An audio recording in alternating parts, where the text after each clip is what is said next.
আবার নমো করো, নমো নমো।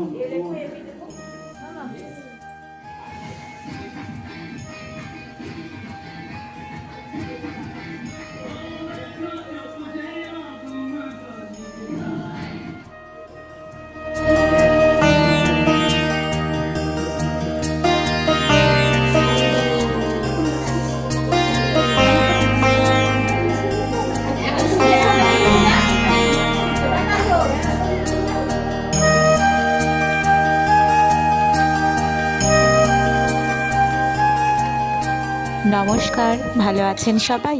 আমার সুখী পরিবারের নতুন আরেকটা ভিডিওয় সবাইকে স্বাগত জানাই। এই বছরের সরস্বতী পুজোটা আমার কাছে একটু আলাদা। আগের বছরের সরস্বতী পুজোয় আমার মেয়ে একদম ছোট ছিল, কিছুই বুঝতে পারিনি। এখন যেহেতু একটু একটু বুঝতে শিখেছে, তো আজকের সরস্বতী পুজো ওর কাছে খুবই আনন্দের। আমার মা আমাকে ছোটবেলায় যেমন হলুদ নিম পাতা বেটে আমাকে গায়ে লাগিয়ে দিয়ে সুন্দর করে স্নান করাতো, সেই দায়িত্বটা এখন আমারও পড়েছে। আমি আমার মেয়েকে ঠিক আমার মায়ের মতো করে না হলেও চেষ্টা করছি ওকে সুন্দর করে হলুদ মাখিয়ে স্নান করানোর। একটু একটু মনে পড়ে আমার মা যখন আমাকে এরকম হলুদ নিম পাতা মাখাতো, আমি ঠিক এই প্রশ্নটা করতাম, কেন গো মা সরস্বতী পুজোর সকালবেলায় হলুদ নিম পাতা মেখে স্নান করতে হয়? যাই হোক, আমার মেয়ে যে এত সুষ্ঠুভাবে সুন্দর করে বসে হলুদটা মাখবে, দুষ্টুমি করবে না, এটা দেখে আমি খুবই অবাক। ক্যামেরা ধরে এরমভাবে হলুদ মাখানো যায়? তাই ক্যামেরাটা রেখে ভালো করে হলুদ মাখিয়ে চান করিয়ে নিয়ে এলাম। বিদ্যাসাগর মশাই,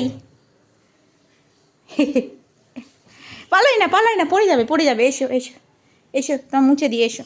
তারপর আবার কি, প্যান্ডেলের পাশেই যেহেতু আমাদের বাড়ি, বাইরে গান চলছে আর সেই গানেতে আমার মেয়ে নাচ ধরেছে।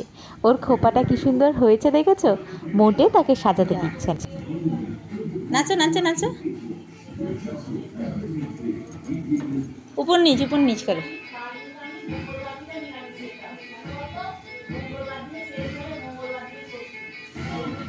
ওই বসো, বসে পড়ো, বসে বসে নাচো।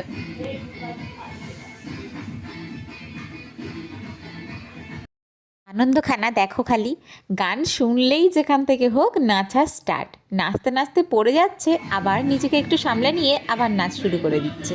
আইবুড়োবেলায় মনে পড়ে আমি কত সুন্দর করে সরস্বতী পুজোয় সাজতাম। এখন মেয়েকে সাজাতে গিয়ে আমার ঠিক করে শাড়ি পরাটুকুও হয় না। যাই হোক করে শাড়িটুকু অঙ্গে জড়িয়ে একটু লিপস্টিক আর টিপ পরে আমি রেডি, আর ওইদিকে আমার মেয়ে কুচি ধরে ধরে টানছে যাওয়ার জন্য। আমরা লাস্ট পর্যন্ত চলে এলাম অঞ্জলি দিতে। আমাদের নিচে বাড়িতেই অঞ্জলি হচ্ছে, জানো আমরা একান্নবর্তী পরিবার, তো কাকি শাশুড়ির বাড়িতে আমার পুজো হচ্ছে, সেখানেই এসছি আমরা সবাই মিলে। নিচে নেমে কিছুক্ষণ তো চুপ করে বসলো ভদ্র মেয়ের মতো, তারপরেই ওর দুষ্টুপনা শুরু। আমার পুচকি বুড়িটা কিন্তু বেশিক্ষণ আবার চুপ করে বসে থাকতে পারে না। তারপরে আবার যখন ওর বয়সী সব বন্ধু বান্ধবদের সাথে দেখা হলো, বললে না ওকে কে দেখে ওকে। বাবা দেখলে তোমার দিকে এরকম করে।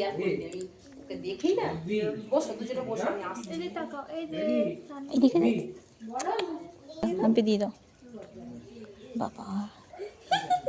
আরে নন করে পুজো করা দেখাও তো, পুজো করো তো, দুজনে নন করো, নন করো, দুজনেই নন করো। অঞ্জলি দেওয়া আমাদের হয়ে গেছে, এবার হচ্ছে হাতে কড়ি। ঠিক পরের বছর আমার মেয়েরও এই সময় হাতে কড়ি দেবো বলে ভেবে রেখেছি। বছর বয়সে যদি হাতে কড়ি দেওয়া যেত তাহলে দিয়েই দিতাম। আবার নমো করো, নমো নমো।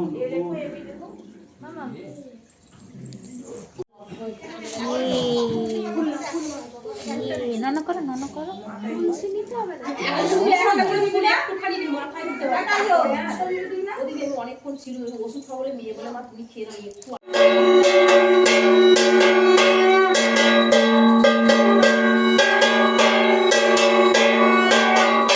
এটা হচ্ছে কাকিমার বাড়ির ঠাকুর আর কি। আর যেহেতু বাড়ির গুরুজনদের সামনে দাঁড়িয়ে আছে, আমি আর সাহস করে বলতে পারিনি যে একটু সরো, আমি ভিডিও করবো। তোমরা এটা দেখেই অ্যাডজাস্ট করে নাও। হ্যাঁ, বল যা, বল বল যা। এটা কি কুকুর? আর কাছে গিয়ে করতে হবে না বাবা, দূর থেকে করো। কুকুর কুকুর। একটা ফটো তুলবো দাঁড়া মেয়ে, এই পয়সাটা। তো এত সুন্দর করে আমার সোনা বইটাকে সাজালাম, দুটো ফটো তুলবো বলে দাঁড় যেই করিয়েছি, ব্যাস ও তো শান্ত হয়ে হাত দে না, কিছুতেই ওইদিকে হাত দাঁড়ায় দে না, না। এদিক ওইদিক খালি দৌড়ে বেড়াচ্ছে আর পালিয়ে বেড়াচ্ছে। যতক্ষণ দেখাও, ভেতরে হেসে দেখাও। ছিলাম মনে মনে ভাবছিল কখন হেসে আমাকে দেখাও, একটু ছাড়বে কেঁদে রে বাবা, দেখাও। আমি এরকম দৌড়ে বেড়াবো। তো আমার পুতুলটাকে বেশ ভালোও লাগছিল জানো তো, পিছনের ব্লাউজের কাটিংটা দেখেছো এসো, কেমন এসো, লাগলো এসো, আমার এখানে মেয়ের এসো। সরস্বতী পুজোর সাজ? একটু অবশ্যই হেসে তোমরা দেখাও। কিন্তু কমেন্ট করে জানিও। অনেক কষ্ট করে আমি ফুল ওর না, ফুল, জন্য এই ফুল। ড্রেসটা খুঁজে বার করেছি, আর অনেক দিন ধরে প্ল্যানিং করে করে তারপরে ভেবে মা এই একটু হেসে সাজটা দেখাও, ক্রিয়েট মামা। করতে পেরেছি। মামাম একটু হেসে বাচ্চাদের দেখাও। কিন্তু খোপা বানানো হেসে বা দেখাও। এরকম মামা একটু সুন্দর হেসে করে দেখাও। টিকলি পরানো কিন্তু মুখের কথা নয়। সরস্বতী পুজোর খাওয়া দাওয়া আর তোমাদের কি দেখাবো বলো, খিচুড়ি আর আলুর দম হয়েছিল, তো সেটা আর দেখাইনি। তো এবার চলে আসি রাত্রেবেলায়, আমরা সন্ধ্যেবেলার দিকে একটু ঘুরতে গেলাম। বাইকটা চালাও, বাইকটা চললে তবে তো বেরু যাবো। তাথই তাথই।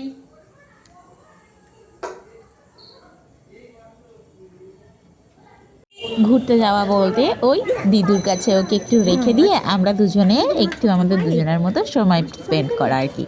ওকে নিয়ে যাই না কেন জানো, কারণ খুবই তো ঠান্ডা, বাইরের ঠান্ডা হাওয়াটা লেগে গেলে ওর শরীর খারাপ করবে।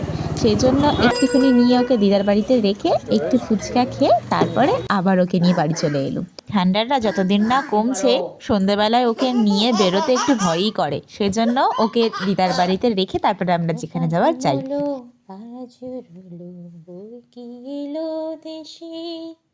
বুলবুলিতেই ধান খেয়েছি, খাজনা দেব কিসে। এরকম 1 ঘন্টা ধরে দোল দিয়ে দিয়ে গান শোনানোর পরেও আমার দাদুয়ের চোখে একটুও ঘুম নেই। তো দেখছো কতটাই দুষ্টু আমার সোনা বুড়িটা। তো তোমাদের যদি আজকের ভিডিওটা ভালো লেগে থাকে লাইক করে দিও। দেখা হচ্ছে নতুন আর একটা ভিডিওয়। ততক্ষণ সবাই তোমরা ভালো থেকো, সুস্থ থেকো।